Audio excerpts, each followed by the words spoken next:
السلام عليكم ورحمة الله وبركاته. أهلا بيكم. بصور من برا ملبورن المرة دي. أنا نهى علي وصور من مكان فيه بحيرة جميلة بجعة. هي مش بجعة واحدة وشوية طيور نورس. المكان هنا جميل قوي، عنده بحيرات صغيرة، وعنده ما بين البحيرات وما بين البحر فيه بس شارع تقريبا، شوية بيوت. من المكان ده بنقدر نشوف الويلز من عند البحر. البارك نفسها فيها لعب أطفال، فيها كافيهات، فيها أكتر من لعب أطفال واحدة، فيها تويلتس، فيها مكان مية. لسه كنت ببص على الماب هنا، لقيت فيها حاجات كتيرة. بالماب دايما بتبقى عندها حاطين على اماكن، ده في تويلت، ده في لعب اطفال، ده في كافيه، حاطين الماركس على الماب. وكانوا المابس دي كلها كانت موجود فيها الاماكن توزيعة اللعب هنا، البحيرات فين، البحر منين، الشوارع اللي حوالين المكان اسمها ايه. وكان فيها كمان البدلات دي، في بدلات في المية لو حد عايز يأجرها. وفيها كمان باربيكيو، مكان نشوي عليه، وبنشات كتير بالترابيزة بتاعتها. هقدر اوريكم شوية منها في الباك جراوند بتاعي وانا ماشية دلوقتي. بس مش هقدر اجيب ناس كتير. دول مثلا رايحين يركبوا البدلات اللي ورا، بس عشان ما يقعوش في المية لابسين لايف جاكيت. باينين في الباك جراوند اعتقد. ورا الشمس مش عارفة يبان ولا لا. ورايا في ناس قاعدة على البنشات والكراسي والترابيزات، وفي في ناس في البدلات اهي في المية ورا باينين دلوقتي اتحركوا. اعتقد شايفينهم دلوقتي. وفي شوي، في باربيكيوز في كل حتة بصراحة. يعني كان في جنب لعب الأطفال اللي هناك، ومشينا شوية لقينا تاني، وفي أماكن متغطية عشان لو حد عايز يقعد يعني جنب الترابيزات بالكراسي جنب الباربيكيو والبنش نفسه. و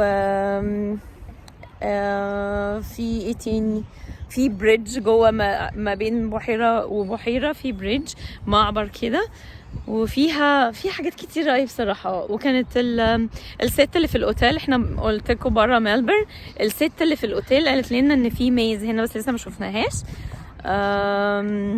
اتمنى ان اكون افدتكم. لو حد عايز لوكيشن هبعته لكم. باي.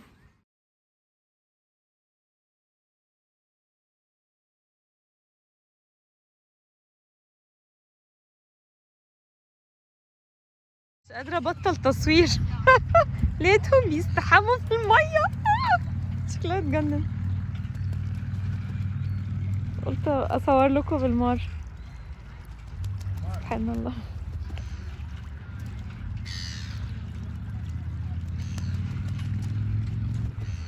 مع ان الجو ساقعة، انا سقعانة لابسة،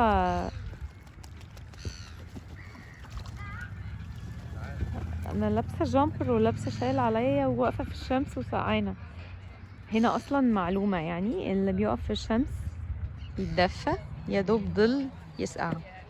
فرق كبير حتى لو درجة الحرارة واحدة، بس درجة الحرارة ممكن تبقى اقل.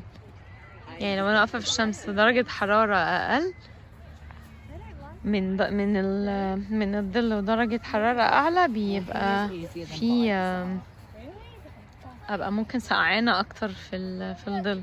يعني لو درجة الحرارة اعلى في الظل مش فارقة، يوم تاني بتاع تبقى ساقعة اكتر. يلا لو لقيت حاجة تانية صورها.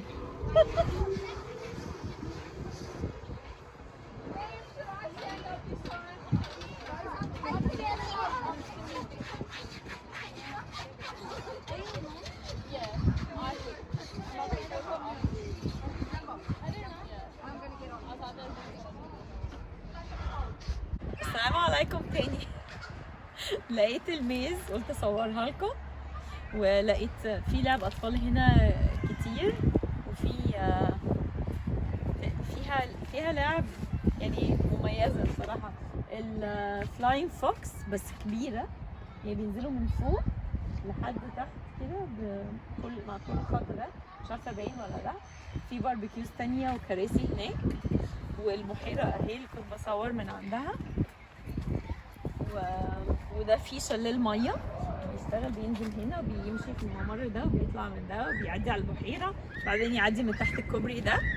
بعد ما يعدي من تحت الكوبري ده بيطلع تاني في ممرات، بيعدي من عند لعب الاطفال اللي هناك. كمان في لعب تانية هناك فيها سوينج وفيها سبايدر ويب اللي بيطلعوا عليه ده، وفيها في لعبه تانية برضو جديده انا مش شفتهاش قبل كده، تايرز كبيره كده وبيقعدوا الولاد ينطوا فيها. في لعب كتير هناك برضو. ده جنب البحيره وجنب الباربيكيو اللي كنت بصور من عندها. ودي لعب تانية. الحديقه كبيره جدا ومليانه بحيرات صغيره ومليانه لعب اطفال جديده. قلت اصورها لكم مره. شفتوا المين؟ في كوبري كمان من تحت المين، معرفش بيودي على فين، اروح استكشف اقول لكم.